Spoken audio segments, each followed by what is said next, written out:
जय हिंद दोस्तों, आप सभी का स्वागत है। आज हम लोग बात करने वाले हैं एनसीईआरटी साइंस का जो हमारा चैप्टर फर्स्ट चल रहा था उसका ये सेकेंड पार्ट है। तो आज हम लोग आगे बढ़ेंगे। चलिए अपना वीडियो स्टार्ट करते हैं। अगर आप हमारे चैनल पर नए हैं तो वीडियो को लाइक करें, चैनल को सब्सक्राइब करें।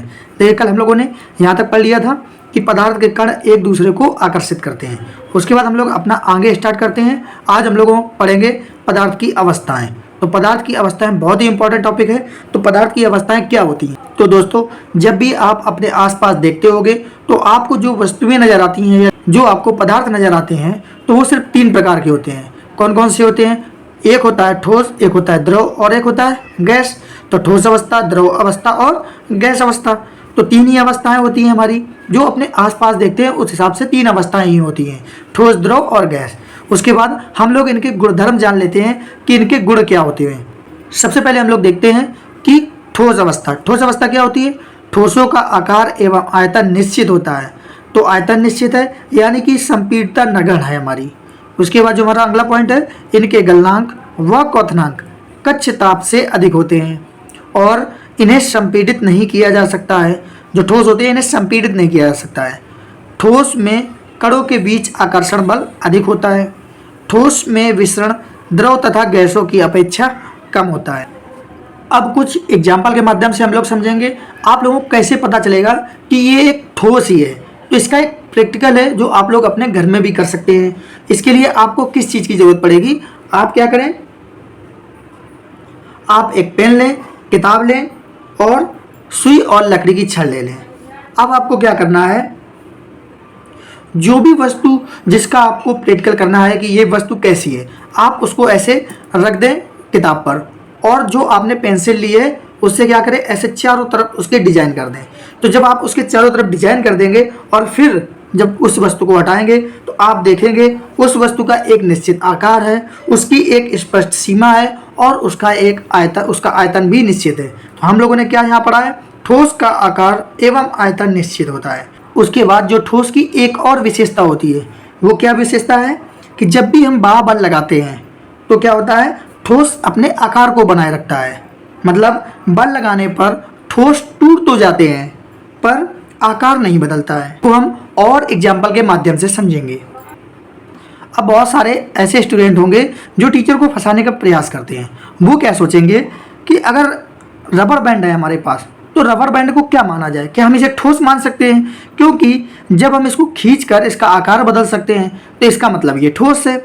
और फिर और भी कुछ ऐसे बच्चे होंगे जो ये सोचेंगे कि हम अगर अलग अलग आकार के बर्तन लेते हैं, मतलब कोई गिलास लेते हैं, कटोरी लेते हैं और उसमें हम चीनी और नमक को रख देते हैं, तो चीनी और नमक क्या करते हैं, उस बर्तन का आकार ले लेते हैं। यही तो कहा गया है कि आकार एवं आयतन निश्चित होता है। तो क्या चीनी और नमक ये भी ठोस हैं? अब ये भी एक सवाल उठा किसी बच्चे के मन में।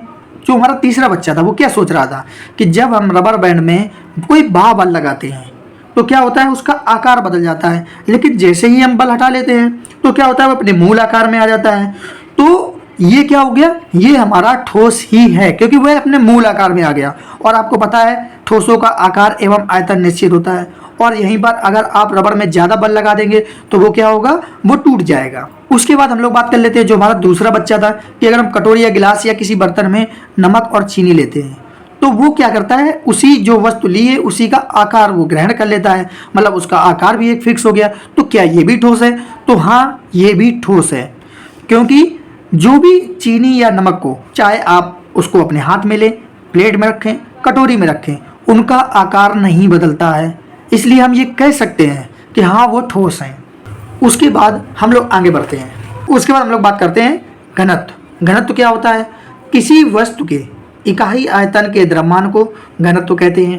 घनत्व बराबर क्या होता है, द्रव्यमान बटे आयतन। उसके बाद जो हमारी अगली अवस्था है वो क्या है, द्रव अवस्था। तो द्रव अवस्था में क्या होता है, पहले हम लोग ये थ्योरी जान लेते हैं जो आपके एग्जाम के लिए इंपॉर्टेंट है। उसके बाद कुछ एग्जाम्पल के माध्यम से आपको समझा दूंगा। देखिए, द्रव का आयतन निश्चित होता है लेकिन आकार निश्चित नहीं होता है। मतलब जिस आकार में आप द्रव को रखेंगे वो उसी का आकार ले लेता है। द्रव का गलनांक कक्ष ताप से कम तथा क्वथनांक कक्ष ताप से अधिक होता है। इन्हें संपीड़ित नहीं किया जा सकता है। मतलब द्रव अवस्था, जो द्रव होते हैं उन्हें संपीड़ित नहीं किया जा सकता है।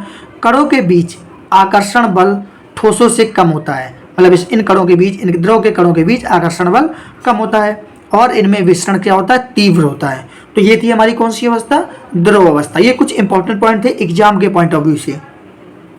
उसके बाद हम लोग बात करते हैं आगे अपनी गैसीय अवस्था। तो देखिए गैस अवस्था क्या होता है, गैसों का आयतन तथा आकार निश्चित नहीं होता है। गैसें जिस बर्तन में रखी जाती हैं उसी का आयतन व आकार ग्रहण कर लेती हैं। और उसके बाद जो हमारा अगला पॉइंट है, इनके गलनांक व क्वथनांक कच्छ ताप से अधिक होते हैं और इन्हें संपीड़ित किया जा सकता है, मतलब गैस अवस्था को संपीड़ित किया जाता है, गैसों को संपीड़ित किया जा सकता है। कणों के बीच आकर्षण बल द्रव से कम होता है, विसरण द्रवों से अधिक होता है। अब यहीं पे पूछा जाए कि विसरण किस में अधिक होता है, ठोस, द्रव और गैस में। सबसे ज़्यादा गैस अवस्था में, फिर द्रव अवस्था में, फिर ठोस अवस्था में। तो आप लोग इन पॉइंटों को जरूर कवर कर लेना और इन पे ध्यान देना। अब जो हमारे पॉइंट है इनको एक्सप्लेन कर, जैसे हमने कहा है कि इन्हें संपीड़ित किया जा सकता है। आपने देखा होगा कि अस्पतालों में दिए जाने वाले ऑक्सीजन सिलेंडर में और वाहनों में ईंधन के रूप में सीएनजी का उपयोग होता है। और एक एग्जांपल इसका, जैसे गैसीय अवस्था में विसरण अधिक क्यों होता है, क्योंकि आपने देखा होगा जब भी आपके घर में किचन में कुछ खाना बन रहा होगा तो क्या होता है, जब खाना गर्म होगा तो उसके कण हवा में मिल जाएंगे और हवा से आपके पास तक पहुंच जाएंगे और खाने की सुगंध आपको मिल जाती है। इससे क्या पता चलता है कि गैसीय अवस्था में कणों की गति अधिक तीव्र होती है, तभी तो इतनी तेजी से हम लोगों को खाने की सुगंध मिल गई। तो हम लोग बात करते हैं एलपीजी का उपयोग कहाँ पे किया। देखिए एलपीजी का उपयोग जो हमारे घर में खाना बनाने के लिए किया जाता है वो उसमें कौन सी गैस होती है, वो एलपीजी ही होती है। उसके बाद अस्पतालों में देखा होगा ऑक्सीजन सिलेंडर होते हैं अस्पतालों में, वो भी क्या होता है, वो भी संपीड़ित अवस्था में होता है। उसके बाद सीएनजी जो हमारे वाहनों में प्रयोग की जाती है वो भी क्या होती है, संपीड़ित अवस्था में होती है। तो ये हमारे एग्जाम्पल है, आप लोग याद रखना एलपीजी और सीएनजी का उपयोग कहाँ पे किया जाता है। बहुत बार ऐसा पूछा गया है, इसलिए मैंने ये एग्जाम्पल लिए थे। आज हम लोगों ने पूरा कवर किया है पदार्थ की अवस्थाएं। अब हम अगले वीडियो में आगे की चीज़ें कवर कर रहे होंगे। तो आप लोगों को वीडियो अच्छा लगा हो तो वीडियो को लाइक करें, चैनल को जरूर सब्सक्राइब करें, क्योंकि ऐसे ही मज़ेदार तरीके से हम लोग पूरे एग्जाम्पल के साथ, फैक्ट के साथ पूरा एनसीईआरटी क्लास 9th खत्म करने वाले हैं। साथ ही आपको स्टैटिक जीके के भी वीडियो मिल रहे हैं, तो आप लोग हमारे चैनल के साथ जरूर जुड़े रहें। वीडियो को लाइक करें, चैनल को सब्सक्राइब करें। मिलते हैं अगले वीडियो में। जय हिंद।